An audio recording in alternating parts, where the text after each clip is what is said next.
Alright guys, we're going to teach you how to navigate your TV with your controller. So mainly how to use your controller because these are a little bit different than your normal ones.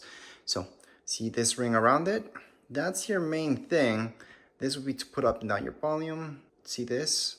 It goes up and down a little bit, so you guys can actually push this up or down. Same goes here. But the main thing would be here. So if you guys want to change things, all that to do is press here on the side.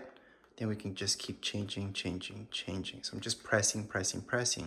All right, if you just want to go up and down, same thing, just press down, or I can press up. So just do clicks around these, and then there you go. And to select something, so let's say I want to go into my apps, so let's select there. Just select by pressing the middle. So just press the middle of your controller, and that should take you into the app or into any app that you guys want, so just Netflix or anything like that.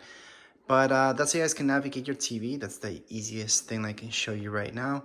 Press home to go home, but that's how you guys can go ahead and use your controller. That's the most basic thing.